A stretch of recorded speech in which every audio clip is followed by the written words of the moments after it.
Shalom, Bénissons le shalom. Seigneur pour sa grâce. Nous allons commencer notre réunion de ce soir, notre temps de partage de ce soir. Et avant toute chose, je voudrais bénir le nom du Seigneur pour la vie de chacun d'entre nous. Lui dire merci pour la grâce que nous avons en Christ Jésus, de le connaître, lui, le seul vrai Dieu, pour la grâce que nous avons de nous réunir autour de sa parole de grâce. C'est vraiment un privilège et un honneur que nous avons en lui de pouvoir, jeudi après jeudi, nous retrouver poussés par l'Esprit pour méditer autour de sa parole, pour qu'il se révèle à nous davantage, selon que le Seigneur vous dit la vie éternelle, c'est de le connaître, lui, le seul vrai Dieu et celui qu'il a envoyé, Jésus-Christ, son Fils unique. Et donc, ce soir encore, il y a plus de nous unir autour de sa parole, autour de l'essentiel, comme aime le dire mon cher frère Juste Brice, autour de l'essentiel qu'est l'évangile, la bonne nouvelle de Jésus-Christ.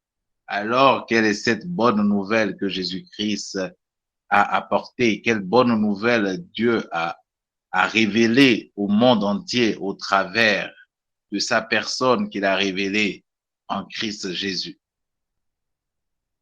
Sans plus tarder, nous allons aller dans les écrits. Alléluia.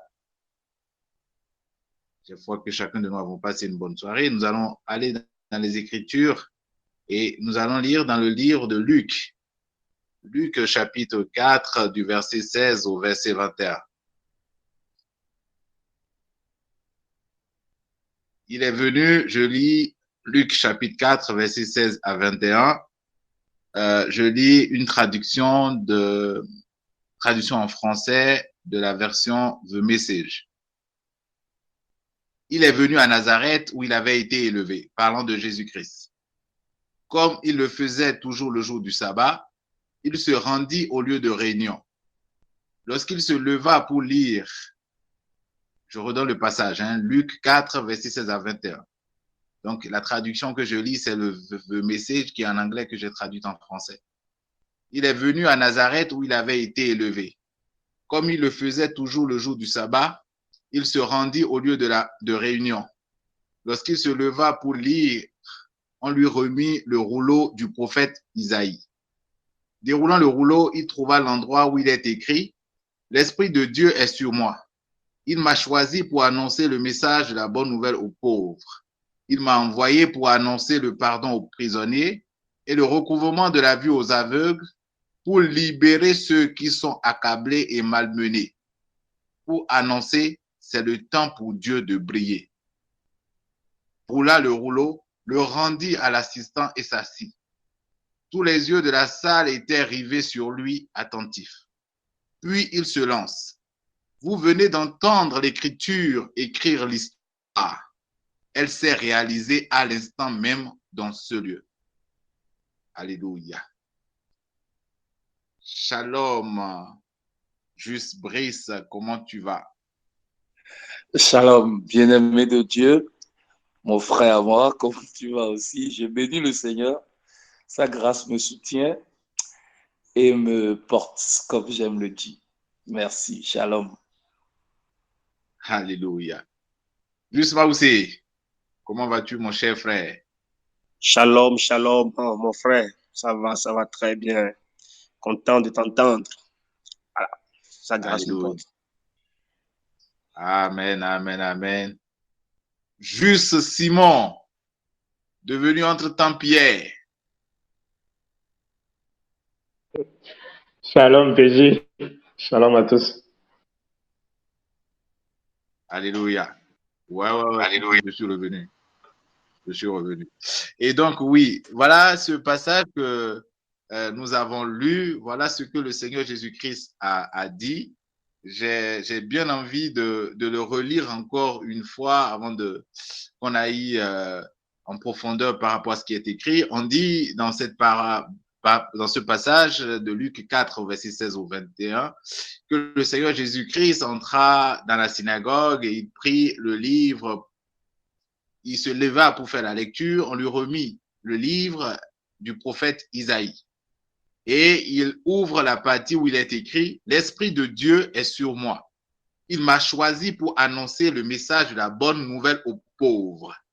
Il m'a envoyé pour annoncer le pardon aux prisonniers et le recouvrement de la vue aux aveugles, pour libérer ceux qui sont accablés et malmenés, pour annoncer.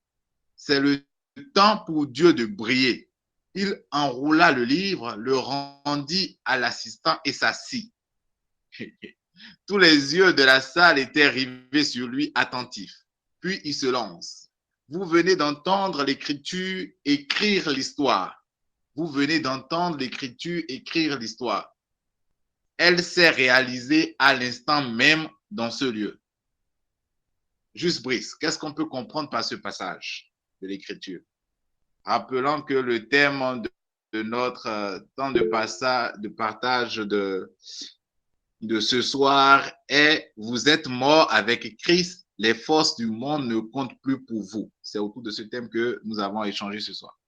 Et donc, juste Brice, quand on lit ce passage, qu'est-ce qu'on pourrait comprendre en lien avec le thème que nous avons à discuter, dont nous avons à discuter ce soir?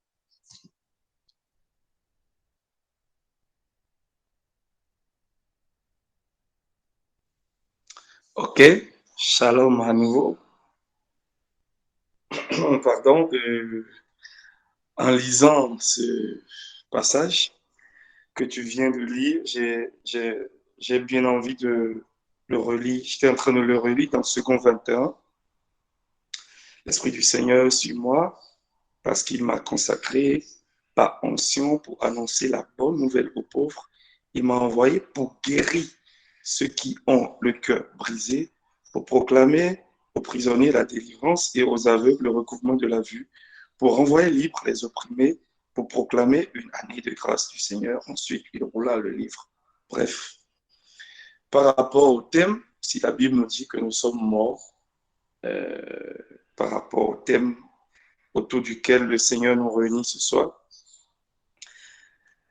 et vous êtes morts avec le Christ. Les forces du monde ne comptent plus pour vous. La première question que cela suscite, moi, à mon niveau personnellement, c'est est-ce que ce que Jésus vient de lire ou venait de lire dans le temps, et à la fin, il a bien dit que ces choses qui viennent de lire, c'est-à-dire viennent d'être d'une manière ou d'une autre accomplies ou exécutées, en fait, si je paraphrase.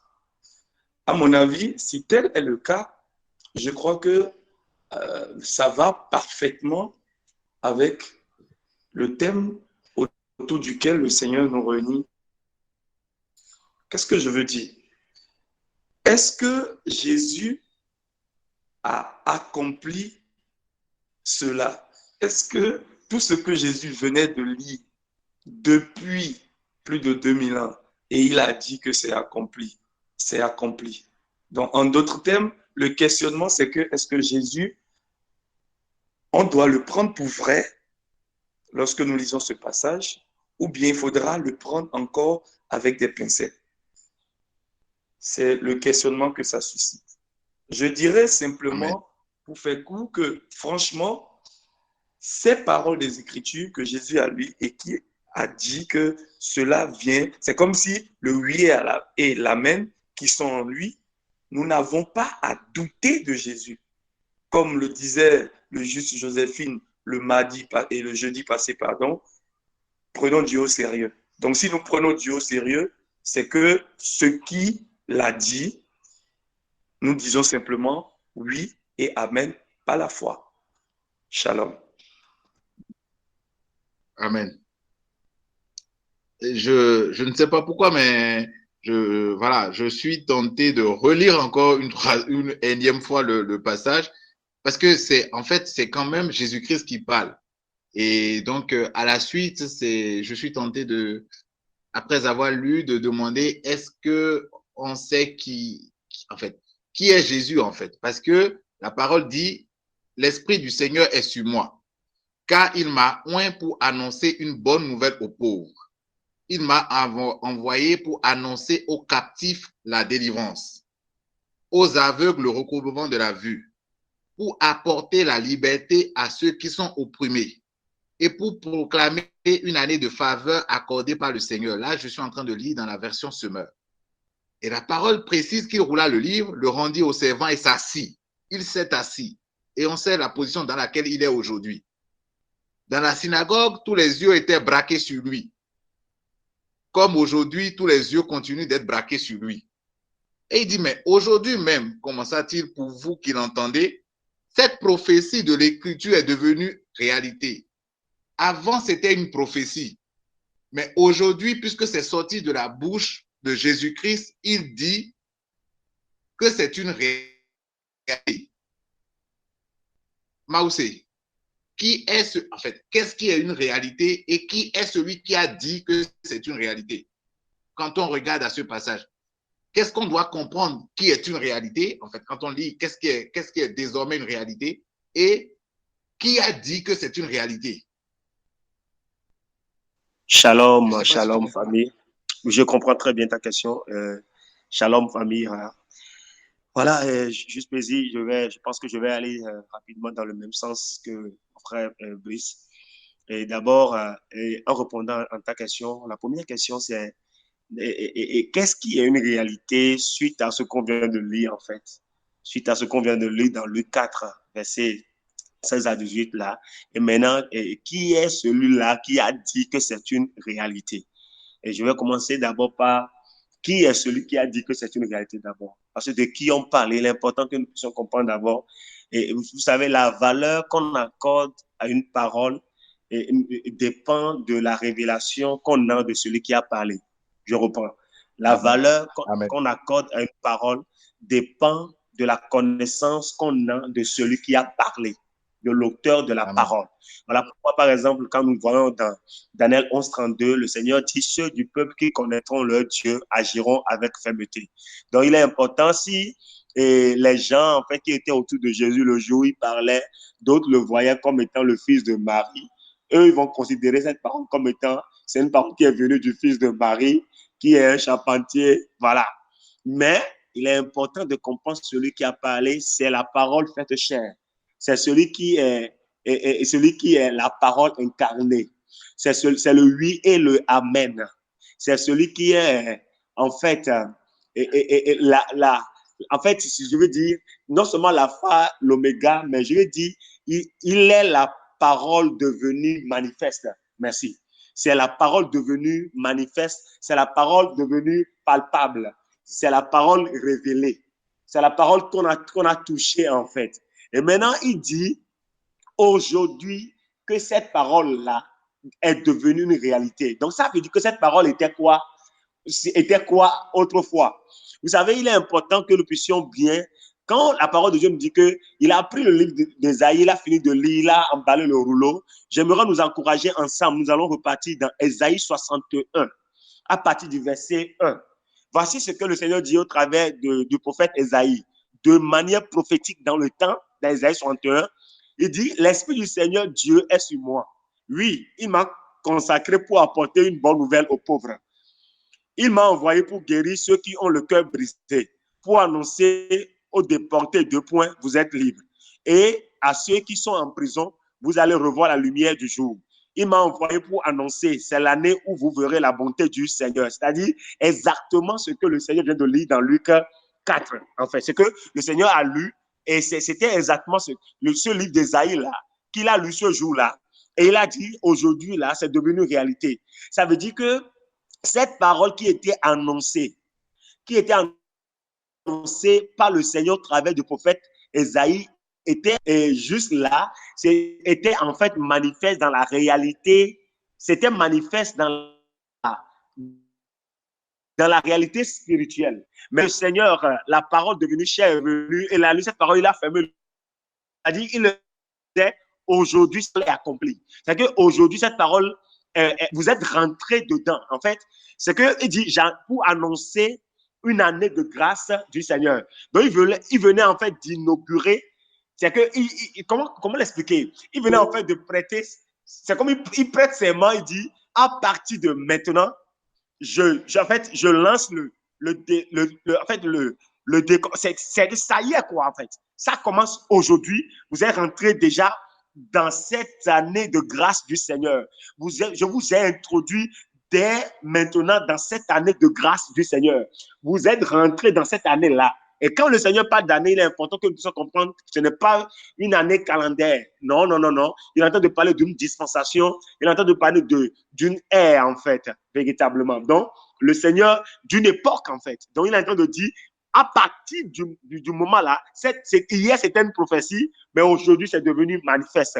Ce n'est plus une prophétie qui tarde à s'accomplir, mais c'est une prophétie qui s'est accomplie. Donc maintenant, ces paroles-là ne sont plus une prophétie pour nous, non, mais c'est désormais le oui et le amen en Jésus-Christ pour nous. Shalom. Ok. Amen, amen, amen. Donc, je bénis le Seigneur pour tout ce qu'il a dit autour de toi. Je me rends compte quand je résume un peu les paroles qui sont sorties de ta bouche, que le Seigneur a fait sortir de ta bouche, tu t'es appesanti sur qui est celui qui a parlé, qui est celui qui a dit ces paroles-là. Et alors, je me tourne vers le juste Giscard pour savoir, pour avoir la réponse sans doute à la première partie de ma question, qui est qu'est-ce qui est, parce qu'il dit que cette parole-là est accomplie. C'est quoi cette parole-là qui est accomplie et que nous, en lien avec notre thème et en lien avec ce qu'il a dit et que nous devons comprendre? Parce que quand je résume ce que le juste Maoussé a dit, celui qui a parlé, c'est la parole faite chair. Jésus-Christ n'est pas, en fait, quand je reprends les paroles du juste Maoussé, Jésus-Christ n'est pas une dimension de Dieu qui était sur terre.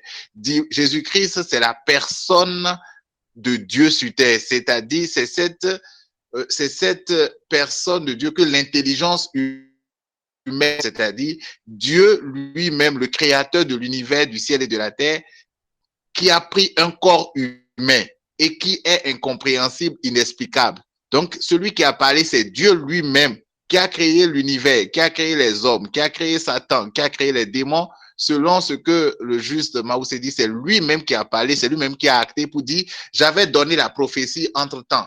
Entre-temps, c'était un but à atteindre, le but de la liberté, le but de recouvrement de la vue, c'était un but à atteindre. Mais aujourd'hui, je dis que le but là est atteint. Maintenant, quel est ce but, quelle est cette parole-là? Qu'est-ce qui est réalisé? Qu'est-ce qu'on doit comprendre qui est acté, qui est fait? Juste jusqu'à. Merci, shalom à tous.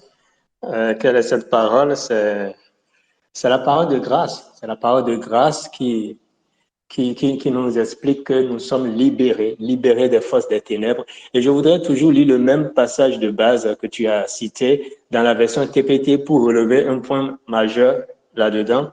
Je suis dans Luc 4, versets 18 à 19, dans la version anglaise TPT qui dit ceci. « L'Esprit du Seigneur est sur moi et il m'a oint pour être l'espoir des pauvres, la guérison des cœurs brisés et des yeux nouveaux pour les aveugles, et pour prêcher aux prisonniers, vous êtes libérés. Je suis venu partager le message du jubilé, car le temps de la grande acceptation de Dieu a commencé. » Et quand on va rechercher l'origine araméenne... Oui, je te prie de relire encore une fois, s'il te plaît.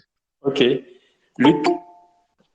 On a dans Luc 4, verset 18 à 19, la version anglaise TPT qui dit « L'Esprit du Seigneur est sur moi, et il m'a oint pour être l'espoir des pauvres, la guérison des cœurs brisés et des yeux nouveaux pour les aveugles, et pour prêcher aux prisonniers, vous êtes libérés. Je suis venu partager le message du jubilé, car le temps de la grande acceptation de Dieu a commencé. » Et au verset 21, il ajouta, « Aujourd'hui, ces écritures se sont réalisées devant vous. » Autrement dit, l'espoir des pauvres là s'est réalisé. Autrement dit, l'annonce faite aux prisonniers, vous êtes libérés, s'est réalisée, devient réalité. Alors, quand on va rechercher l'origine araméenne du mot employé pour prisonnier, ça veut dire littéralement prisonnier de guerre. Ça veut dire quoi? Il est en train de, ça veut dire, il est venu prêcher aux prisonniers de guerre qu'ils sont libérés, terminés. Donc, il n'y a plus de guerre.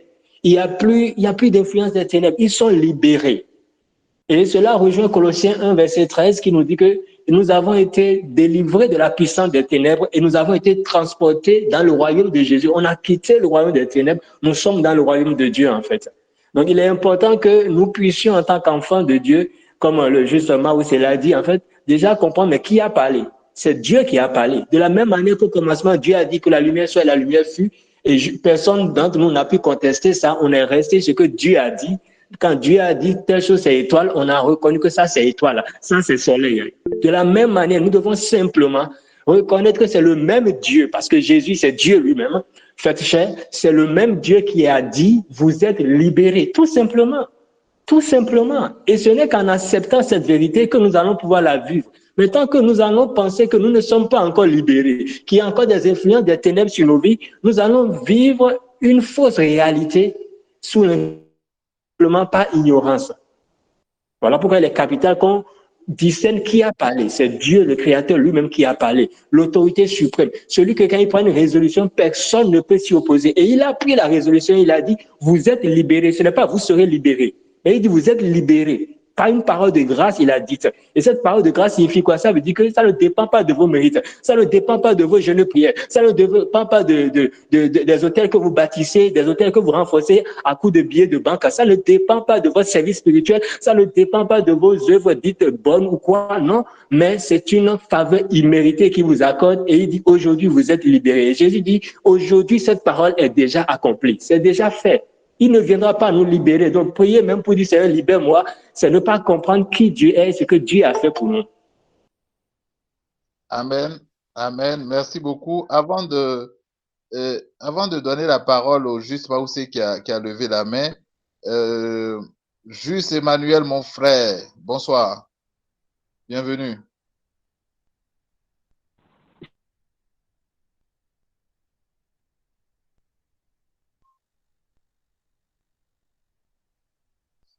Amen. En attendant qu'il ne se prépare, je donne la parole au Juste Maoussé. Juste Maoussé, tu as la parole. Juste PJ, merci beaucoup, Juste PJ. Et en fait, c'est pendant que le Juste Giscard lisait encore le passage, notre verset de base. Et il y a une pensée, en fait, qui m'est montée à cœur. Vous savez, le Seigneur, ici, lorsqu'il nous disait dans Luc 4 clairement que aujourd'hui cette parole est devenue une réalité, le Seigneur était en train d'éveiller la conscience des uns des autres, en fait, sur un fait. Ce n'est pas que vous allez intercéder, vous allez gémir pour être libre, non. Mais le Seigneur était en train en fait, de dire clairement, en fait, vous n'êtes plus des prisonniers, en fait. Je vous ai libérés. Vous êtes libre, en fait. Là, maintenant, vous êtes libre. Et ça me ramène à, par exemple, c'est comme, il y a une histoire qu'on connaît bien, lorsqu'on prend une poule, on dit on a pris un aigle, par exemple, qui est resté pendant longtemps avec des poules, et à un moment donné, on le sort en fait du groupe des poules là, et on l'amène ailleurs, mais l'aigle continue toujours de se considérer comme étant, comme étant une poule, alors qu'en fait, lui, il n'est pas une poule, mais plutôt, il est un aigle véritablement. Et pour nous aujourd'hui, c'est exactement ce que le Seigneur nous dit dans Romains 12. Il dit, soyez transformés par le renouvellement de votre système de pensée. Il dit, ne vous conformez pas à ce siècle présent. Donc, le Seigneur était en train de dire clairement que vous n'êtes plus des prisonniers. Je vous dis que vous êtes libres désormais. Et il y a en fait comme un combat entre ce que les hommes, la réalité de ce que les hommes vivent et ce que Jésus dit en fait. Et voilà pourquoi quand tu demandais qui est celui qui a parlé, donc il est important de qui écoutes-tu. Moi, au moment, c'est la question que je... Qui écoutes-tu? Et c'est la parole de qui tu prends comme vrai, en fait. En fait, tu considères la parole de qui? Parce que d'une manière ou d'une autre, c'est quelqu'un qui t'a dit que tu étais prisonnier. Maintenant, celui qui est le commencement et la fin, celui qui dit la chose et la chose s'accomplit, celui qui est l'auteur et le consommateur de notre foi, celui qui dit que les cieux et la terre passeront, mais sa parole ne passera jamais, lui aussi vient maintenant te dire, tu es libre. Mais la question est, qui écoutes-tu ou tu accordes du poids à la parole de qui?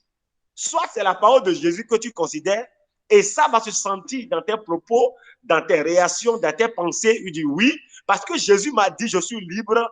Donc, vous ne pouvez pas me dire désormais que je suis sur quelle base en fait. C'est Jésus qui m'a dit que je suis libre. Donc, je suis libre. Voilà ce que j'aimerais ajouter. Merci. Ok, merci beaucoup. Juste, Maoussé, mais j'entends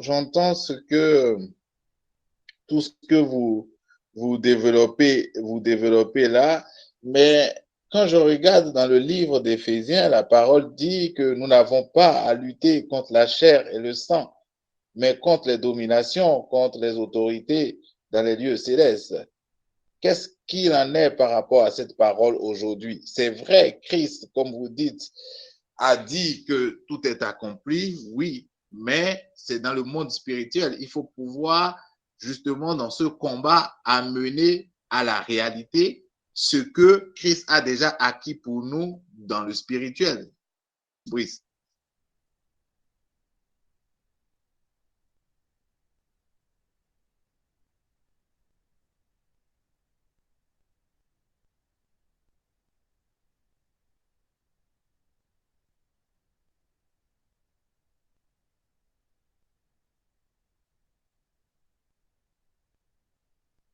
Allô?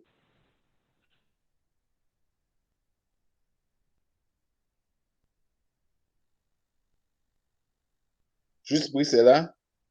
Ben, si Juste Brice n'est pas là, juste Emmanuel. Oui, PJ. Ah, toi là, comment tu Shalom. fais comme ça là? Je te saluais, tu ne m'as même pas répondu. Ah, Donc, oh, pardon. C'était mon micro, pardon.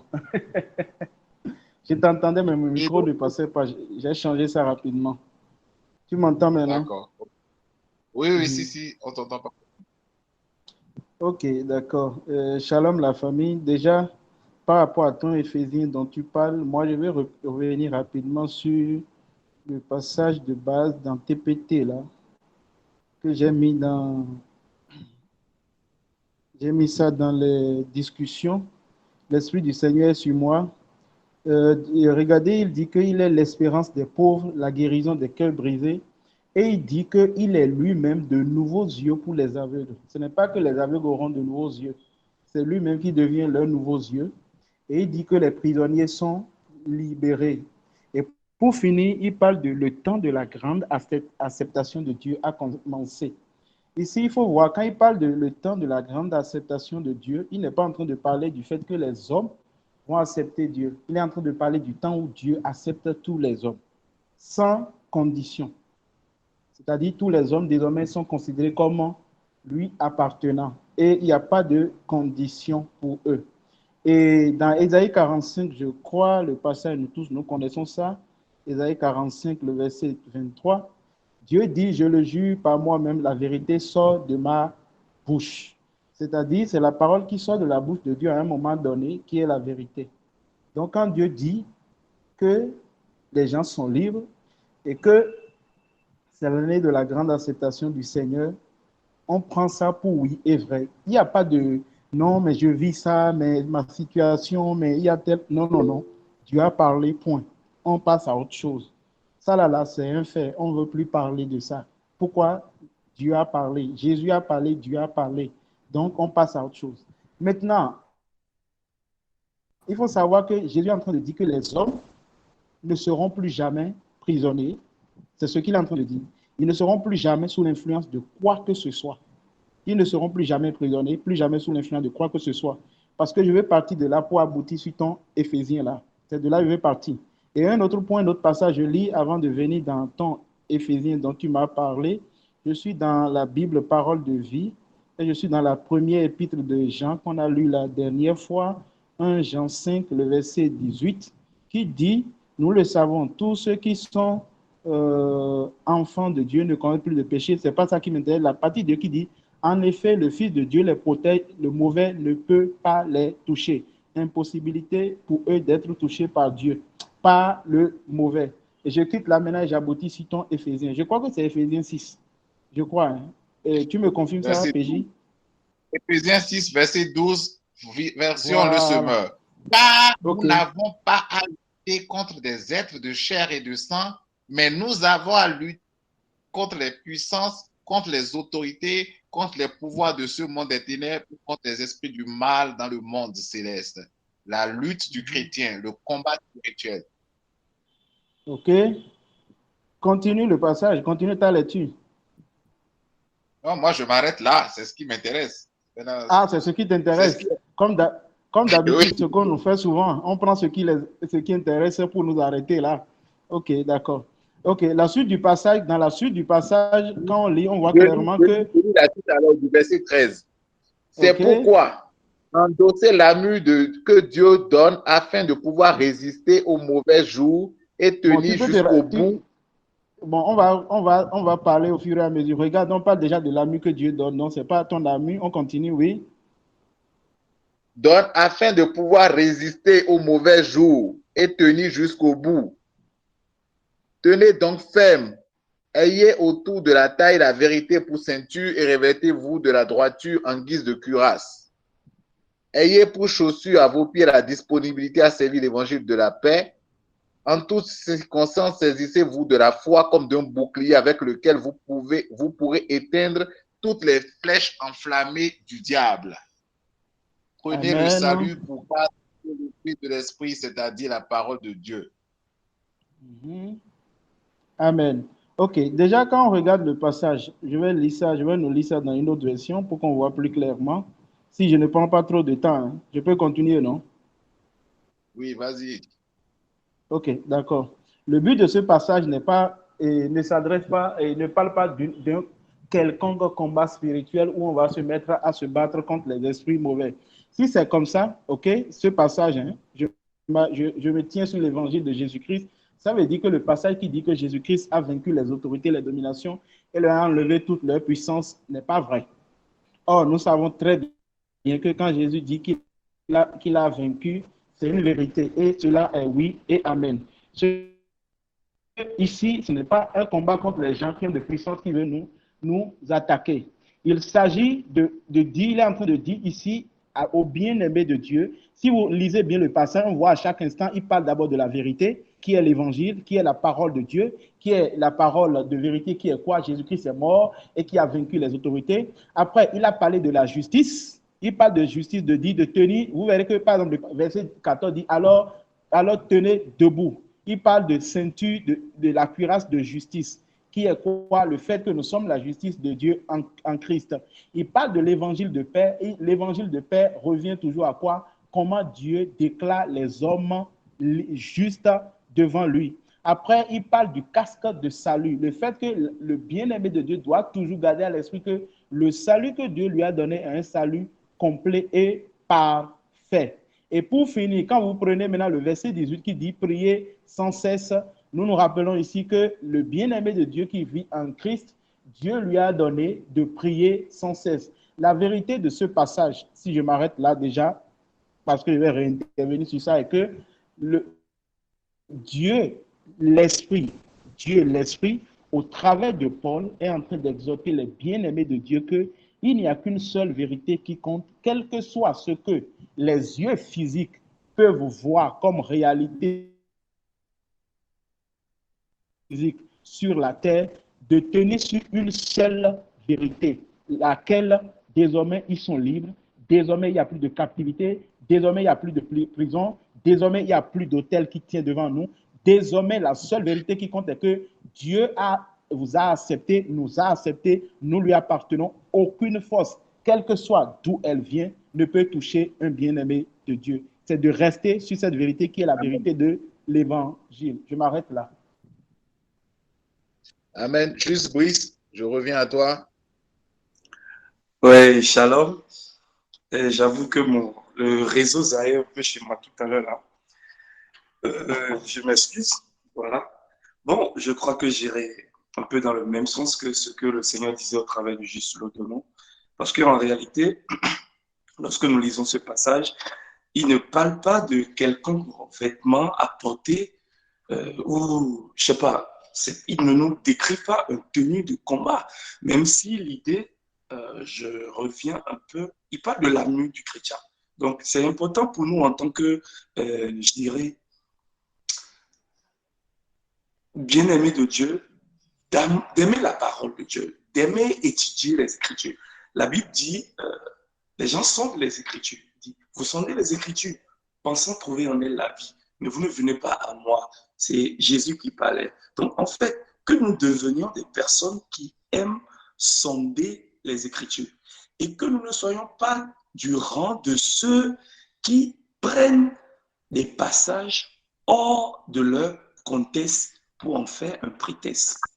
Il décrit correctement l'armure du chrétien à partir du verset 10. Enfin, mes frères, fortifiez-vous dans le Seigneur et dans sa force toute puissante. Revêtez-vous de toutes les armes de Dieu afin de pouvoir tenir faible contre les manœuvres du diable.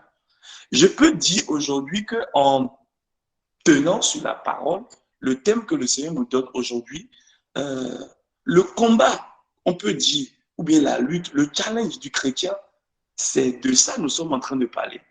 Est-ce que nous voulons prendre pour vrai ce que Dieu dit, ou bien nous voulons prendre pour vrai ce que les réalités disent? Voilà pourquoi il nous conseille, il nous dit à l'avance. Il dit, ce n'est pas contre l'homme que nous avons à lutter, mais contre les puissances, contre les autorités, contre les souverains de ce monde ténèbres, les esprits du mal dans les lieux célestes. Ok. Il dit, c'est pourquoi prenez toutes les armes de Dieu afin de pouvoir résister dans le jour mauvais et de tenir ferme après avoir tout surmonté. Tenez bon, et je ne veux pas revenir à ce que le Seigneur disait, il dit en vérité, il dit, tenez donc ferme, ayez autour de votre taille la vérité qui parle de la parole comme ceinture, enfilez la cuirasse de la justice, mettez comme chaussure à vos pieds le zèle pour annoncer l'évangile de paix. Là, je ne vois pas l'action de, je ne sais pas, le Seigneur n'était pas en train de nous dire que de nous mettre à nous battre ou de nous mettre en combat contre ces principautés qui en réalité sont sous nos pieds. Si la parole de Dieu est oui et amen, comme le Seigneur le disait au travers du juste l'Odono, au fait, notre lutte aujourd'hui, je dirais, c'est soit j'accepte ce que Dieu dit, ou j'accepte. En fait, je pense que c'est la guerre entre la réalité, voilà, et la vérité de l'évangile. Est-ce qu'aujourd'hui, nous prenons pour vrai ce que Dieu dit et nous prenons pour faux ce que la réalité nous dit? C'est ce que je peux ajouter pour le moment. Merci. Amen, amen, amen, amen. Non, je veux dire, en fait, j'ai choisi. Je suis allé dans ce passage aussi. Régis, tu me permets de lire le verset 14 du même passage dans Parole vivante? Juste le verset 14 du même passage dans Parole vivante. OK? Je lis ça rapidement. Oui. Il dit, un instant, hein? Non, c'est le verset 13. Voilà pourquoi il vous faut endosser toute l'armure divine afin de pouvoir tenir bon mauvais jour, de faire usage de tout l'équipement que Dieu vous offre et de faire tout ce qui vous est possible. Si vous voulez repousser les attaques, remporter la victoire sur tous les ennemis et la partie dont je parlais et rester maître de la place. Donc le but, c'est toujours de garder la position de repos, cette position qui nous a été accordée en Christ. Rester dans cette position, quelles que soient les manigances que vous voyez sur la vérité de la parole. Merci. Amen, amen. Merci, juste Emmanuel. En fait, je disais que je suis allé dans ce passage exprès parce que c'est vrai que c'est le passage que par le passé, on a toujours utilisé pour amener les enfants de Dieu dans une forme de combat à ne pas en finir. Comme Paul dit, il dit, je combats, mais pas comme en battant l'air. Et je pense que beaucoup de chrétiens aujourd'hui se battent comme en battant l'air, c'est-à-dire lancent des coups dans le vide, quoi. Donc, je suis allé dans ce passage spécifique parce que c'est justement ça qui est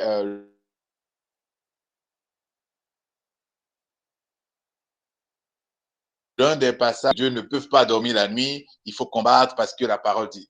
Et je voudrais justement, sur cette question de porter l'armure de Dieu, je voudrais nous amener à lire quelque chose, une histoire dans 1 Samuel 17. 1 Samuel 17, versets 38 à 39. C'est l'histoire de David et de Saül. Comme vous savez, David qui s'était levé pour aller combattre contre Goliath. Donc, nous sommes dans 1 Samuel 17, versets 38 à 39. Et je voudrais vraiment exhorter tout le monde à prendre sa Bible et nous allons lire ensemble. Je lis dans la version Semeur. Puis, il fit revêtir sa propre... Bon, je monte vers le verset 37. Je relis à partir du verset 37. Donc, 1 Samuel 17 à partir du verset 37. Puis, David ajouta, « L'Éternel qui m'a délivré de la griffe du lion et de l'ours me délivrera aussi de ce Philistin. » Finalement, Saül dit à David, « Vas-y donc et que l'Éternel soit avec toi. » Verset 38.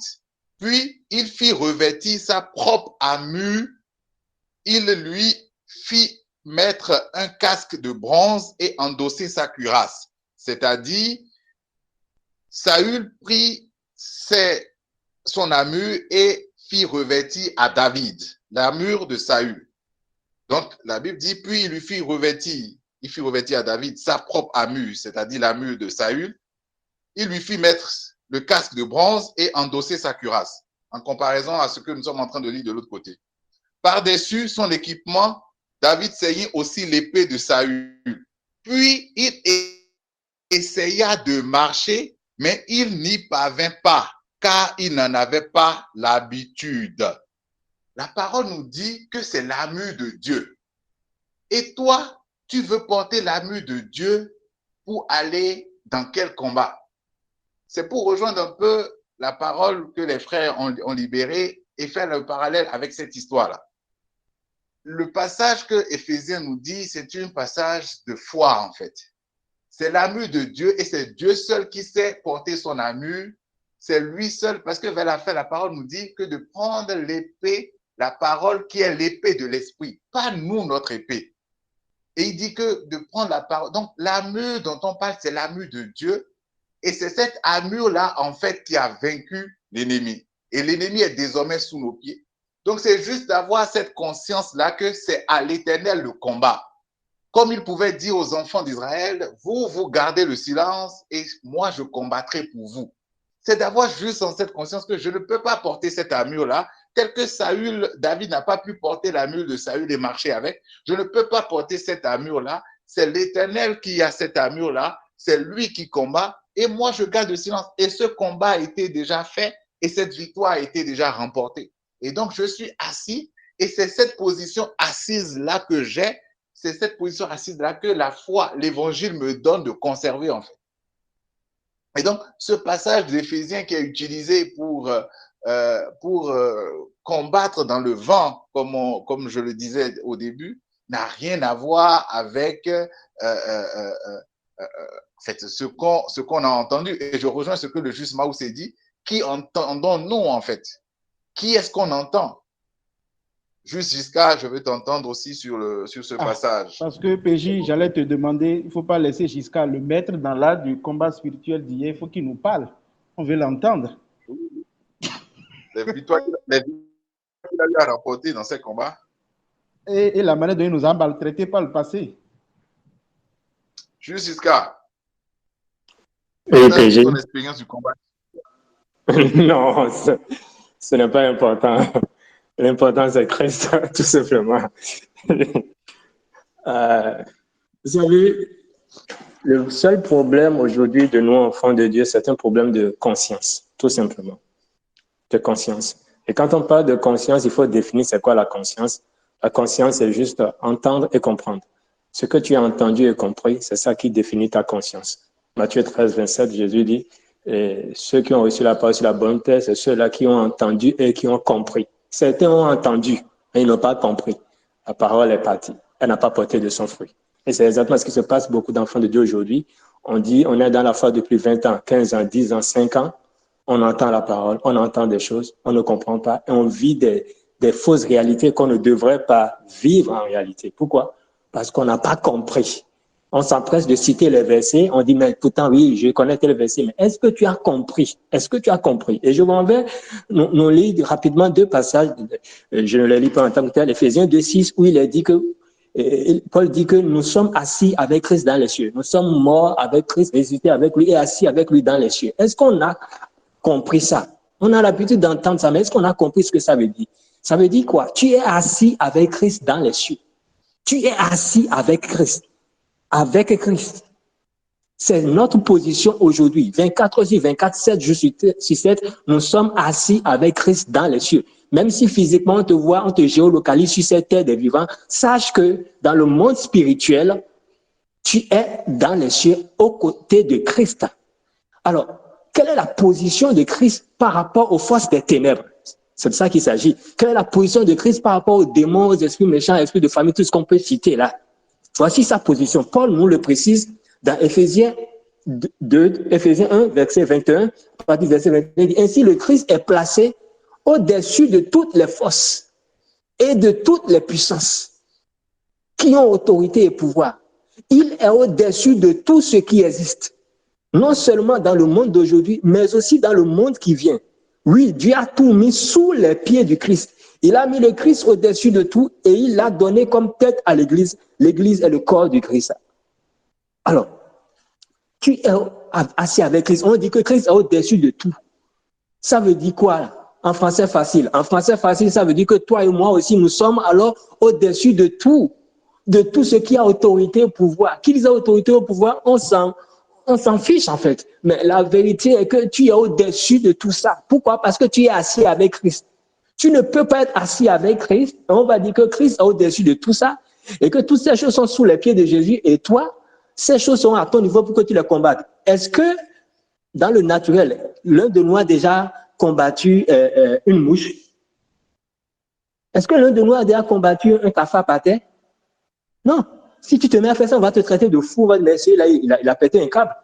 Comment tu peux te mettre, tu vois un cafard par terre et tu dis, ah, je vais le combattre. Et tu commences par lui porter des coups de poing. On va dire, mais c'est quand ce gars-là? Qu'est-ce que tu as? Mais c'est ce que beaucoup d'enfants de Dieu font aujourd'hui, en fait. On se met à porter des coups de poing spirituels à des esprits, à des entités qui sont comme des cafards sous nos pieds. C'est de la bêtise spirituelle, c'est de l'abrutissement spirituel. Et ça étonne les anges de Dieu même, ils disent, mais ces gars-là, ils ne savent pas qui ils sont. C'est dommage. Amen. Justement, mais il est une réalité que certains ou que certains il y a des blocages, certains vivent des blocages, et certains dorment dans la nuit, voient des choses et entendent des voix. En fait, c'est une réalité. Qu'est-ce que par rapport à ceux-là qui ont ce que je peux appeler des témoignages, en tout cas, de choses qu'ils vivent de façon réelle, et que vous dites, oui, ces choses-là ne comptent plus pour vous, alors que la personne dort, elle se couche, elle ne dort pas, elle voit des choses.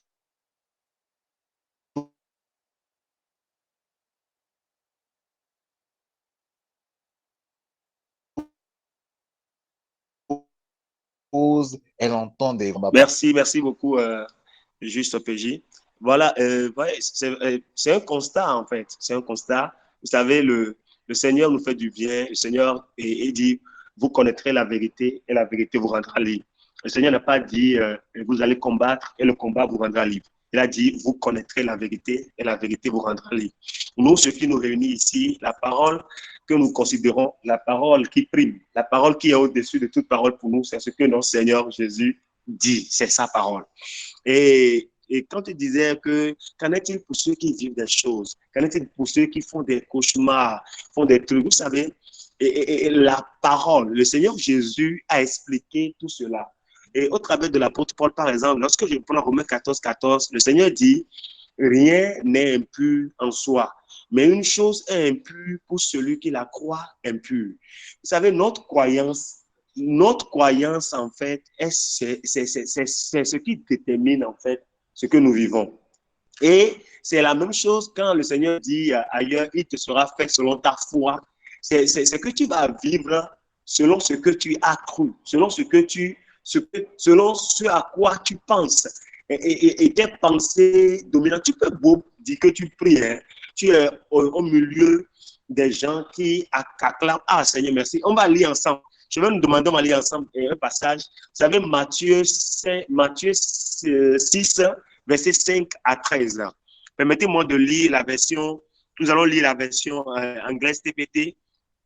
Matthieu 6, versets 5 à 13 rapidement. Matthieu 5.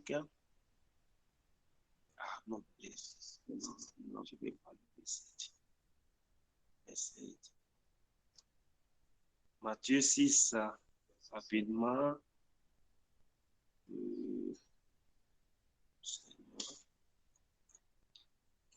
Oh là là.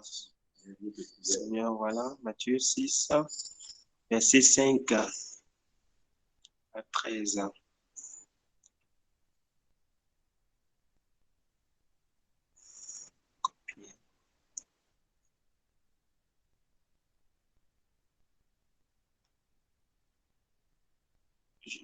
Je lis la parole de Dieu. Le Seigneur dit, et quand vous vous présentez devant Dieu, ne transformez pas non plus cela en une production théâtrale. Tous ces gens qui font de leur prière un spectacle régulier, espérant un quart d'heure de gloire, croyez-vous que Dieu est assis dans une loge? Voici ce que je veux que vous fassiez. Trouvez un endroit calme et isolé pour ne pas être tenté de jouer un rôle devant Dieu. Vous savez, aujourd'hui, le constat est que beaucoup d'enfants de Dieu cherchent à jouer un rôle devant Dieu. Lorsqu'on dit combat, en fait, notre connaissance par rapport au combat dans le physique, c'est ce que nous voulons ramener en fait dans le spirituel. Or, le Seigneur dit, mes voix sont au-dessus de vos voix, mes pensées sont au-dessus de vos pensées. Vous savez, ce que nous pensons est capital en fait.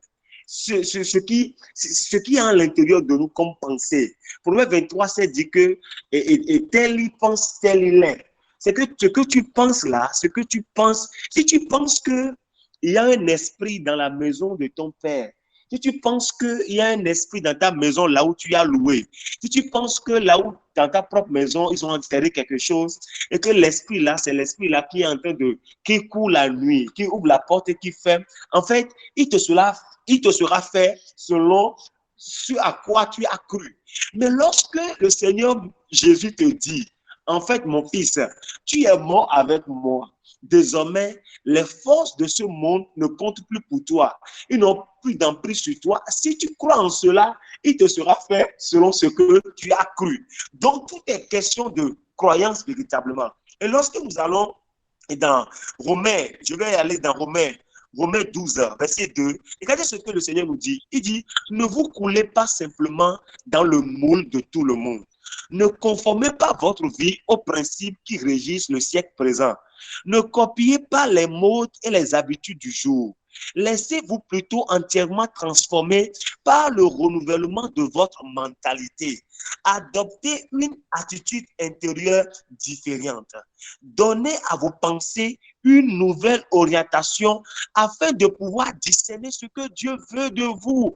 Ainsi, vous serez capable de reconnaître ce qui est bon à ses yeux, ce qui lui plaît et qui vous conduit à une réelle maturité. Ce qui plaît à Dieu, c'est Dieu veut qu'on croit qu'il nous a rendus justes et irréprochables et sans faute, indépendamment de nos œuvres. Dieu veut qu'on croit que sur la croix de Golgotha, il y a plus de 2000 ans, il y a eu quelque chose qui s'est passé, c'est que lui-même, Dieu, il a mis à mort les forces et les puissances de ce monde. Dieu veut qu'on croie que nous ne sommes plus prisonniers. Dieu veut qu'on croie que le péché a été ôté, que le péché n'est plus désormais notre partage. Dieu veut qu'on croie que Satan et tous ses collabos-là sont désormais sous nos pieds. Dieu veut qu'on croie qu'il nous a ressuscités ensemble avec Christ et qu'il nous a fait asseoir ensemble dans les lieux célestes à sa droite en Christ Jésus. Dieu veut qu'on croie qu'on règne désormais dans la vie par lui. Dieu veut que nous puissions croire, non pas en fait à ce qui se passe autour de nous, non, mais à regarder aux choses éternelles, à être focalisé sur les choses éternelles et non les choses visibles. Donc, ce à quoi nous pensons prioritairement, c'est ça en fait qui fait c'est ça l'essence même en fait. Si nous pensons, si nous donnons en fait vraiment une nouvelle orientation à nos pensées, bien aimé, tu peux te lever n'importe comment pour dire que tu pries, tu fais tout là. En fait, c'est comme j'ai l'habitude de dire, aujourd'hui pour nous les enfants de Dieu, hein, honnêtement, on a comme un problème où c'est comme si on ne veut pas en fait aller vers la parole de Dieu nous-mêmes et laisser le Saint-Esprit nous enseigner, mais on veut laisser quelqu'un d'autre en fait. Or, la plupart des mensonges sont dits derrière les pupitres. Pourquoi? Parce que le peuple ouvre la bouche et avale sans filtrer. Le peuple ne les admire plus parce que dès qu'on entend que c'est un pasteur, on entend que c'est on avale. Or, c'est tellement, en fait, il y a beaucoup de mensonges en fait qui sortent et les gens avalent. Donc ça intensifie, ça devient alors en fait une forteresse, une pensée et les gens vivent sur la base de ça. Tu vas beau dire à quelqu'un maintenant pour dire, tu sais, aucune malédiction ne peut parler contre ta vie. Les gens vont te dire non, mais que dans la famille, dans sa famille biologique, hein, qu'il constate que dans la vie de... Je ne sais pas pourquoi le Seigneur... Peut-être que le Seigneur parle à quelqu'un, que dans sa famille, qu'il y a sa soeur qui a Goite depuis des années, et après, il y a le petit soeur aussi qui a traîné ça, mais qu'il y a des résultats. En fait, ça, par exemple, cette information-là, qui te l'a dit?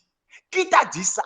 Et c'est ça, en fait, que tu prends pour vrai, et non ce que Jésus dit. Et donc, puisque tu prends ça pour vrai, il te sera fait selon ta croyance. Or, Jésus dit que vous qui êtes désormais nés de moi, vous n'êtes plus nés selon la volonté de la chair ni le sang. Jésus dit que vous êtes désormais nés du Saint-Esprit.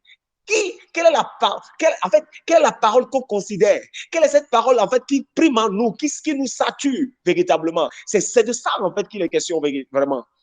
Amen. Amen. Amen. Oui, avant de donner la parole au juste Emmanuel, je voudrais lire Colossiens 2 à partir du verset 13. Colossiens 2 à partir du verset 13 qui dit: et vous qui étiez morts à cause de vos fautes et parce que vous étiez incirconcis, Dieu vous a donné la vie avec Christ. Je suis dans Colossiens 2 à partir du verset 13. Et vous qui étiez morts à cause de vos fautes et parce que vous étiez incirconcis, Dieu vous a donné la vie avec Christ. Il nous a pardonné toutes nos fautes, car il a annulé l'acte qui établissait nos manquements à l'égard des commandements. Oui, il a effacé le clouant sur la croix. Là, c'est-à-dire sur la croix, il a désarmé toute autorité, tout pouvoir, les donnant publiquement quand il les a traînés dans son cortège triomphal après sa victoire à la croix. Le verset 16. C'est pourquoi il dit en raison de ce que Jésus a fait. La parole dit c'est pourquoi. Ne vous laissez juger par personne à propos de ce que vous mangez ou de ce que vous buvez au sujet de l'observance des jours de fête, des nouvelles lunes ou des sabbats. Tout cela n'était que l'ombre des choses à venir. Et c'est ce bout de phrase-là sur lequel je voudrais mettre l'accent. La réalité est en Christ. Colossiens 2, verset 17. Il dit tout cela n'était que l'ombre des choses à venir. La réalité est en Christ. Et quand j'entends ce que le Seigneur dit de la réponse que le juste Maoussé a apportée, quoi qu'on puisse voir des choses, quoi qu'on puisse entendre des choses, quoi qu'on puisse sentir des choses, la parole nous dit dans Colossiens 2, à partir au niveau du verset 17, que en réalité, que la réalité est en Christ. Et c'est quoi cette réalité-là? C'est celle qu'on a lue plus haut, disant, il a désarmé toute autorité, tout pouvoir les donnant publiquement en spectacle, quand il les a traînés dans son cortège triomphal. Et c'est là que Éphésiens 6 prend tout son sens. C'est ça, Éphésiens 6. C'est-à-dire, c'est cette force que l'Esprit de Dieu nous donne, malgré que nous sentons, malgré que nous voyons, malgré que nous pouvons percevoir. L'Esprit de Dieu nous amène à toujours prononcer, à toujours dire dans nos prières, à toujours dire quand nous ouvrons la bouche que nous sommes plus que vainqueurs, que nous avons triomphé, que la réalité en qu'est-ce que Christ est mort et que nous sommes morts aux forces spirituelles de ce monde. C'est ça, André, selon ce que le juste, pour revenir un peu selon ce que le juste Brice partageait, c'est ça en réalité, André, si on peut appeler le combat. C'est une guerre de pensée en fait, de dire la pensée va venir pour dire tu vois, tu es encore dans les liens, tu vois, tu es encore dans des situations. Tu vois, mais au fur et à mesure que nous sommes exposés à l'évangile, au fur et à mesure que nous sommes exposés à la vérité de l'évangile, cette conscience de ce que ces choses-là, nous sommes morts à ces choses-là, prend effet et nous constatons leur disparition en fait. Nous réalisons qu'en réalité, c'était des mirages. Ces voix que nous pouvons entendre, ces songes que nous pouvons faire, ces choses que nous pouvons sentir, en réalité, c'est des mirages. Ils n'ont jamais existé. Mais c'est parce que nous entendons des choses que ces choses-là, en fait, sont réalité pour nous. Amen. Justement, je te donne la parole et après, on va prier. Merci beaucoup, mon frère. Ces choses-là ne sont que des mirages. Et je commence par là. Vous savez, bien aimé, notre Père a appelé un gars, un type, le père du mensonge. C'est-à-dire, tout ce qu'il peut dire, tout ça là, ce n'est pas vrai, c'est faux. Et comme le disait tout à l'heure mon frère Maoussé, qu'on avalait glo, car les gens le disaient derrière les pupitres, il a plein de ces gars qui restent derrière les pupitres et qui ne racontent que des mensonges que le peuple avale. La Bible dit, c'est très simple, c'est même pas la Bible. Dieu dit, Éphésiens 3:2, vous êtes morts et votre vie est cachée avec Christ en Dieu. La parole est simple. Ensuite, Dieu dit, Colossiens 2:20, vous êtes morts, les forces du monde ne comptent plus pour vous. C'est aussi simple que ça. Bien-aimé de Dieu, si tu as quelqu'un ou si c'est toi-même ou c'est un membre de la famille, comme nous hier, qui constate des choses, qui entend des voix, qui a des visitations la nuit, Dieu n'a pas dit, quand l'Esprit voulait conclure le discours en Romain, et dans Romain avec Paul, il n'a pas dit, je vous recommande maintenant, levez-vous et commencez par casser les autels la nuit, commencez par prier la nuit, crier, non. Dieu disait, je vous recommande à la parole de grâce. Il n'y a qu'une seule chose, continuez par dire la vérité de l'évangile à ce bien-aimé. Et bien-aimé, continue simplement par écouter la bonne nouvelle qui dit que tu es complètement libre, affranchi, acquitté, que tu ne seras plus jamais en prison. Et je m'en vais nous lire deux passages, et je m'arrête là, deux passages. Le premier, c'est le passage que le juste PJ a cité tout à l'heure, mais il n'a pas lu que nous connaissons tous dans Exode 14, verset 13, où quand le peuple était devant la mer Rouge, regardez la réponse que Dieu donnait, Moïse a parlé, il dit ne craignez rien, restez en place. Quand vous lisez dans d'autres versions disent tenez-vous là, restez en place. C'est de quelle place il est en train de parler au bien-aimé, à la nouvelle création, à nous aujourd'hui. C'est le passage que Simon Giscard citait tout à l'heure, la position que nous avons tous en Christ aujourd'hui, assis dans les lieux célestes. Bien-aimé, reste en place, reste dans cette position. Accepte ça simplement. Et pour finir, mon passage, c'est le passage que nous connaissons tous, et j'ai lu aussi, j'ai essayé de lire la suite, et c'est terrible. C'est ce que nous faisions hier et que beaucoup font aujourd'hui dans les assemblées. C'est dans Ésaïe 30, à partir du verset 15, qui dit, car ainsi a parlé le Seigneur, l'Éternel, le Saint d'Israël. C'est dans la tranquillité et le repos que sera votre salut. C'est dans le calme et la confiance que sera votre force. Ça, c'est ce que nous sommes. Mais regardez le reproche que Dieu leur faisait hier. Il dit, mais vous ne l'avez pas voulu. Le verset 16, vous avez dit, non, nous prendrons la course à cheval. C'est pourquoi vous fuirez à la course. nous monterons des coursiers légers. C'est pourquoi ceux qui vous poursuivent seront légers. Mille fuiront à la menace d'un seul et à la menace de 5. Vous fuirez jusqu'à ce que vous restiez comme un signal au sommet de la montagne, comme un étendard sur la colline. Et Dieu dit, cependant, l'Éternel désire vous faire grâce et il se lèvera pour vous faire miséricorde, car l'Éternel est un Dieu juste, heureux tous ceux qui espèrent en lui. Dieu dit, restez dans le calme, et le peuple dit, je ne veux pas, je veux me lever. Quand un homme a dit, non, il faut casser l'autel, il faut prier, Dieu dit, restez calme, vous ne l'avez pas voulu et vous subissez. Bien-aimé, demeure dans cette position. Que la paix, le shalom de Dieu te garde en Christ. Amen. Amen. Juste, Brice, il faut qu'on se lève dans la prière. Toi seul, lève-toi. Je ne vais pas te suivre. Bon. Bon. Bénissons le Seigneur. Nous bénissons le Seigneur pour, franchement, ces choses. Et franchement, à écouter les interventions et tout, je me dis, c'est important pour nous, parfois, et très souvent. Je crois que c'est ce que nous faisons. Il ne faut pas que cela soit vu comme si nous connaissons et que nous nous moquons. Non. Il ne faut pas que cela soit comme si nous rejetons et nous disons non au fait qu'il y ait des croyants, il y ait des nés de nouveau qui vivent de telles situations. Ce n'est pas le cas et nous n'attaquons pas non plus ceux qui vivent de telles situations. Nous savons que les gens le vivent. Et le cœur que le Seigneur nous a donné, c'est le message de base pour rendre le peuple qui en réalité n'est pas prisonnier, pour lui dire en réalité, au fait, tu n'es plus prisonnier de ces choses. Tu as été libéré. Vis cette vie de liberté.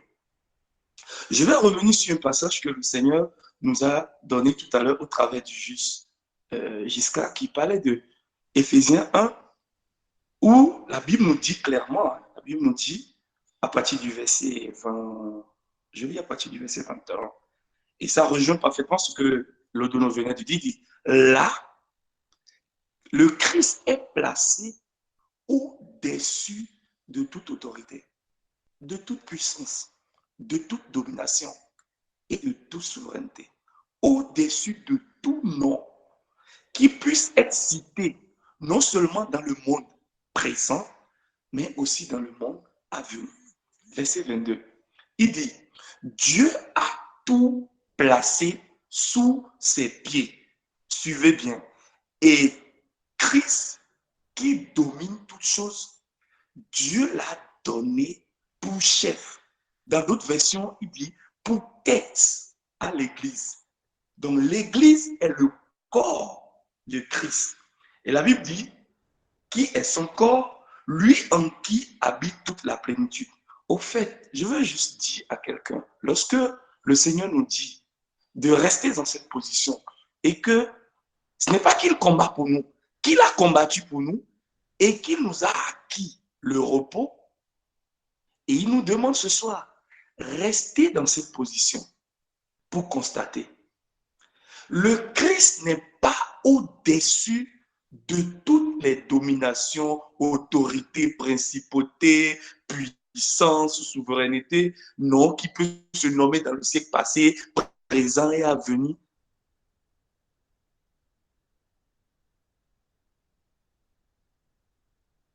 Sans toi, sans l'Église, Jésus est la tête. Si quelqu'un appartient, ou je dirais si quelqu'un est, il arrive qu'il est même l'orteil de Jésus. Il est au-dessus de toute autorité, de toute domination, de toute puissance, de toute souveraineté, de tout nom qui peut se nommer dans le siècle présent. C'est-à-dire le fait que le Seigneur nous a placés là, dans le Christ, et que ce Christ soit au-dessus, nous sommes également au-dessus. Et c'est une affaire d'acceptation. Il y a une phrase qui sortira toujours. La Bible dit, mon juste vivra par la foi. Et la foi vient de ce qu'on entend. À ça, mon frère Juste Maoussé ajoute souvent, l'incrédulité aussi vient de ce qu'on entend. Mais là, il ne s'agit plus de la parole de Christ, il s'agit de la parole des hommes. Considérons et prenons Dieu comme vrai, prenons sa parole au sérieux et avançons. Shalom.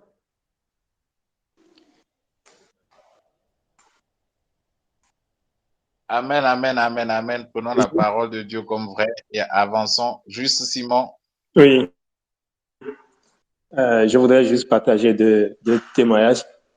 Je n'ai pas trop l'habitude de parler de ça, mais je ressens ce soir de le partager. Ça pourrait aider peut-être un frère et une sœur qui nous suit. Ce sont des témoignages personnels pour montrer à un frère et une sœur que nous comprenons parfaitement ces réalités dont on parle et tout, que les gens vivent, parce que nous l'avions vécu. Le premier témoignage, il y a cela plusieurs années, plus de 10 ans en arrière, alors que j'étais au pic du combat spirituel et tout. Une nuit à minuit 00, il sonnait exactement minuit 00, lorsque je constate qu'il y avait du sang qui coulait de mes testicules. Et donc, sur le coup, j'aurais pu paniquer, mais la seule phrase qui m'est venue à l'esprit que j'ai prononcée ce jour-là, c'est « Le seul sang qui est autorisé à couler là, c'est le sang de Jésus ». Je vous assure, automatiquement, le sang a cessé de couler. Mais, chose curieuse, il n'y avait aucune blessure à cette partie, aucune blessure. Et c'était vraiment du sang. Je suis du domaine médical, donc je connais le sang. C'était vraiment du sang. Mais ça a quitté où? Ça a quitté où? Sans aucune blessure, rien. Minuit 00. Pour dire quoi, en fait? Comme PJ, tu l'as si bien dit, c'est des mirages. Et quand tu acceptes ces mirages dans ton cœur, tu vas les vivre. Si j'avais accepté ça cette nuit, je ne sais pas, parce que j'étais seul dans ma chambre, loin de la famille, à des centaines de kilomètres, j'allais mourir seul dans la chambre là, peut-être. Pour dire à un frère et une soeur, en fait, la seule réalité est en Christ, c'est ce que Christ dit, c'est ce que Christ fait. N'acceptons rien d'autre. Un autre témoignage, rapidement pour finir, c'est ceci. J'étais à fond dans le combat. Excuse-moi, tu avais fini un combat? Je veux savoir. Oui, non, je vivais dans le combat tout le temps. C'est pas j'avais fini le combat. 24 ans. Je ne faisais que ça à l'époque. Voilà. Oui, c'était un peu ça. Et déjà, en parenthèse là, c'est passé ainsi parce que je vivais dans cette réalité de la conscience des démons du monde des ténèbres. Et quand tu vis dans leur réalité, là, tu t'exposes à eux, en fait. C'est de ça qu'on parle. Donc, beaucoup d'enfants de Dieu subissent des choses aujourd'hui simplement parce qu'ils se sont mis dans la conscience, dans une réalité de laquelle Christ les a sortis. On n'a plus rien à voir avec les démons, les ténèbres. Dans le royaume de Dieu, est-ce qu'au ciel, il y a des démons là-bas? À la droite de Dieu, est-ce qu'il y a des démons? Non. Et nous sommes à la droite de Dieu. Donc, mais beaucoup d'enfants de Dieu vivent encore comme s'il y a des démons autour d'eux. Donc, tu te ramènes dans une fausse réalité, dans le monde des ténèbres, et tu vas être exposé à toute attaque, toute chose de leur part. Et c'est là où tu vas contre-attaquer. Et tout le temps, tu seras dans cette lutte-là. Attaque, contre-attaque. Jusqu'à quand? Alors qu'il y a une vie de repos qui nous est accordée en Christ. Et dans cette situation de combat, attaque, contre-attaque, on nous avait inculqué quelque chose qui était que il y a des représailles. Quand tu combats, il y a des représailles. Alors que ma Bible me dit clairement dans Luc 10, verset 19, Jésus dit, je vous donne le pouvoir de marcher sur les serpents, les scorpions, toute la puissance de l'ennemi, et rien ne pourra vous nuire. Il y a la version des messages qui dit, personne ne peut te toucher. Personne ne peut te toucher. Mais quand tu ne comprends pas ça, quand tu n'as pas entendu et compris ça, là, tu n'es pas conscient de ça, mais ils vont te toucher. Et c'était ce qui m'arrivait. Et où, les nuits, après des combats et tout, il y a des démons qui venaient, tu devais lutter, il y a plein de trucs, je préfère ne pas aller dans les détails, mais on pensait que bon, c'était comme ça que tu vas grandir en grade spirituel, alors que non.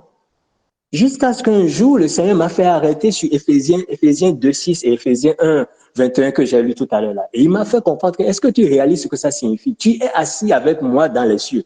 Alors, comment tu peux penser qu'étant assis avec moi dans les cieux, des démons puisse venir te visiter la nuit, t'attaquer et tout, tu vois ton âme sortir de ton corps comme si tu allais mourir, tu voyais ta fille, ils te disent que c'est fini pour toi, des trucs comme ça, et tu vivais ça au quotidien.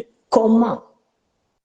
Il m'a dit, mais là où tu es interdit d'accès, il ne peut pas accéder là-bas. Tu peux les voir encore. Et je vous assure, je n'ai même pas fait prière de 2 minutes. J'ai juste dit, lorsque tu as compris ça, ce n'était pas juste un truc où on te dit et tu marches dessus. Non, mais il faut s'asseoir, ruminer ça.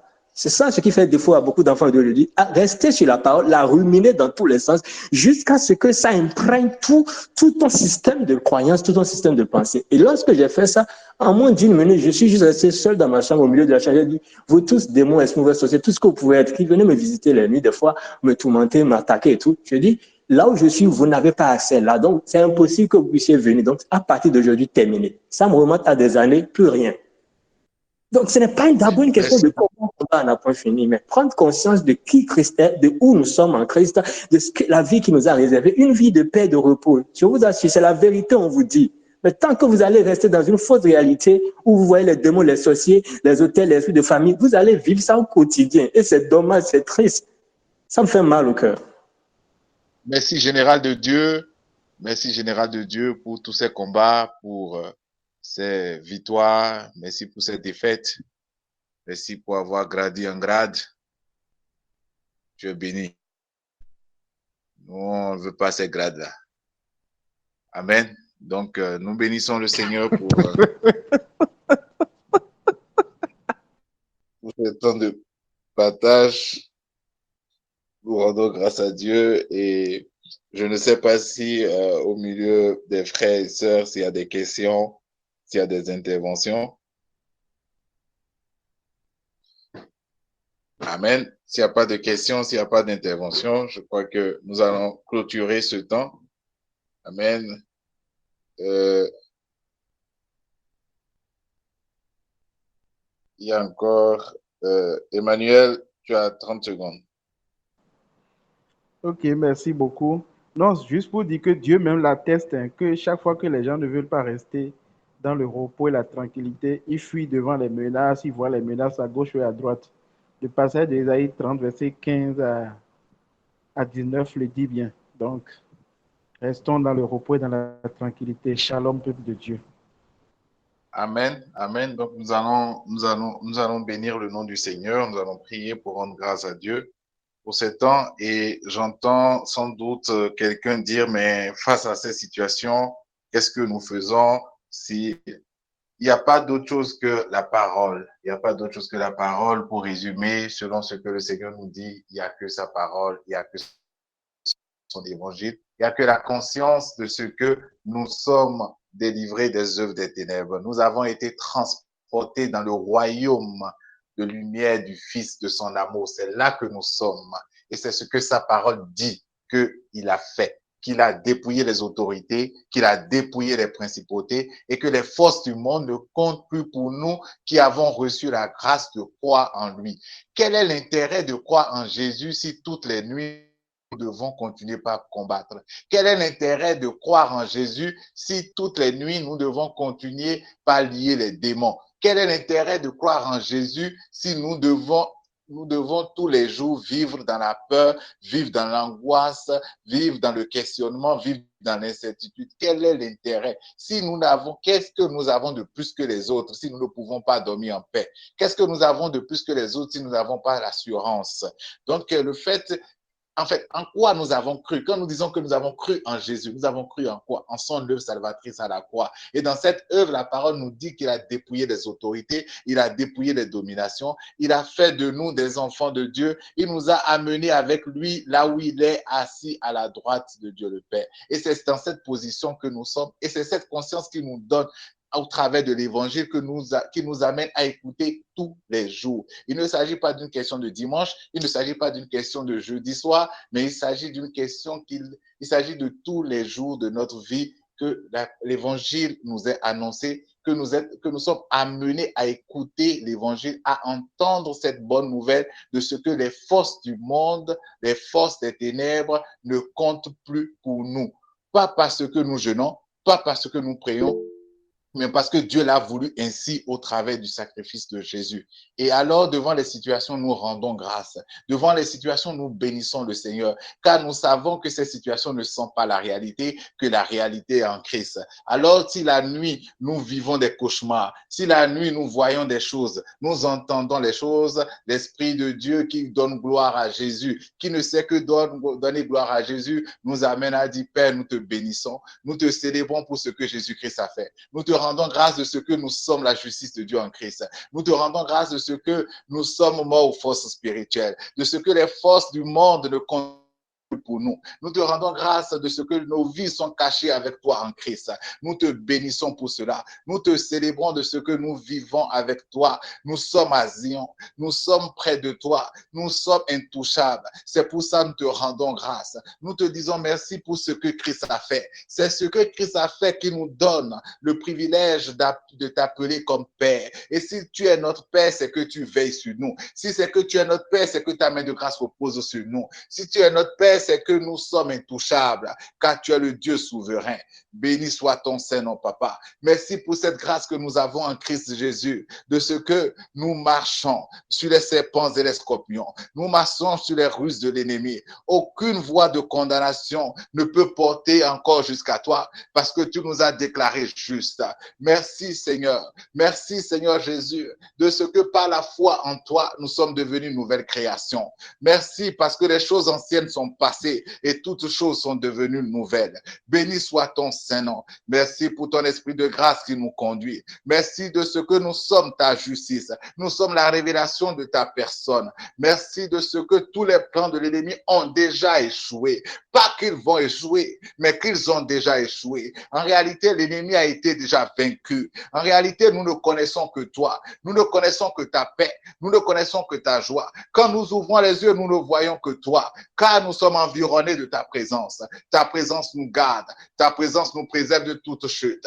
Nous vivons en toi. Nous tombons en toi. Nous nous relevons en toi. Nous nous réjouissons en toi. Merci, Père. Merci, Père, de ce que toutes ces œuvres, de ce que tout ce que nous voyons ne sont que des mirages. La réalité en toi. Cette voix que j'entends n'est qu'un mirage. Ce que je ressens dans mon corps n'est qu'un mirage. La réalité en toi. Je te bénis.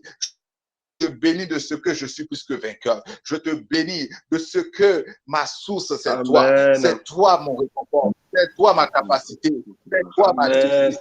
C'est toi mon appui. Je te loue. Amen, amen, amen, amen, amen. Tu es mon réconfort.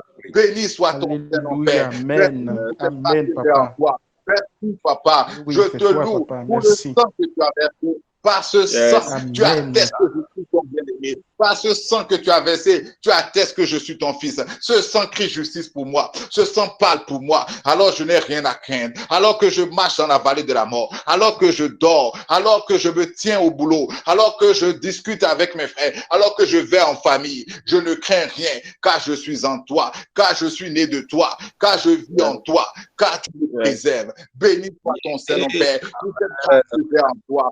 Je te loue, papa, pour tout est bien fait. Et alors, sur ça, si j'ai le corps, si j'ai le sang, je prends la Sainte Seine. Si j'ai le corps, si j'ai le sang, je prends la Sainte Seine. Si j'ai du pain, si j'ai du sang, si j'ai du pain et si j'ai de l'eau, quel que soit l'instrument que j'ai en main, je bénis le Seigneur, je prends la Sainte Seine.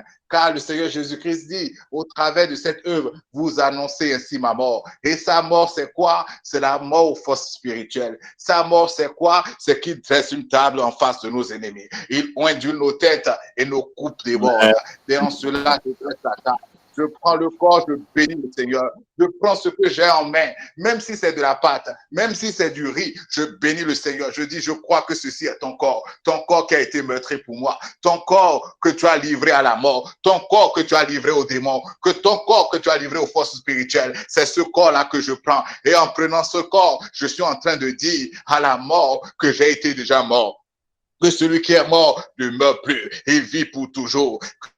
ce qui est que ce corps a été livré déjà à la maladie, ce corps a été livré déjà aux souffrances, aux calamités. Et à cause de cela, je dis que je vis pour Dieu, je vis dans la santé divine, je vis dans la joie de ce que ce corps est le corps ressuscité, est le corps glorieux, est le corps qui vit dans la plénitude divine. Et je prends le corps, alors que je lève la coupe, je bénis le Seigneur et je m'identifie. Cette coupe témoigne que je suis fils de Dieu, cette coupe témoigne que je suis né de Dieu. Cette coupe témoigne que je suis le bien-aimé de Dieu et je bois le sang.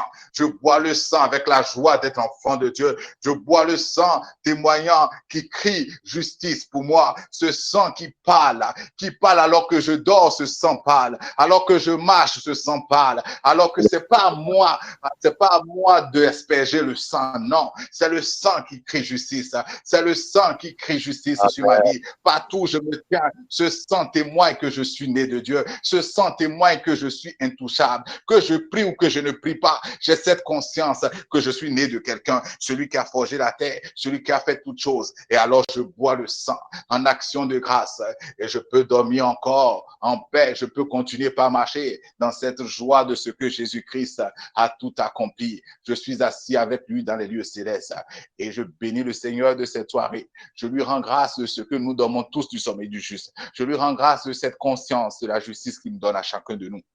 Je lui rends grâce de ce qu'il donne en chacun de nous, cette conscience de ce que nous sommes nés de lui, de ce que nous sommes morts aux forces spirituelles, nous sommes morts aux forces de ce monde, nous sommes morts aux forces des familles. Il n'y a plus aucun démon, il n'y a plus aucune force spirituelle qui puisse agir encore. Sinon, Christ aurait accompli en vain son œuvre, alors que son œuvre parle pour toujours, son œuvre crie pour toujours, son œuvre parle pour toujours. Père, nous te rendons grâce pour cela. Nous te disons merci. Merci pour ce temps que tu nous donnes d'avoir devant toi. Merci, Papa. Béni soit ton nom. Dans le nom glorieux, merveilleux, excellent, victorieux de Christ Jésus, notre Rédempteur, notre Seigneur, nous avons prié avec action de grâce. Amen. Amen. Amen. Amen. Amen. Amen, amen, amen. Amen. Thank you. Amen. Hallelujah.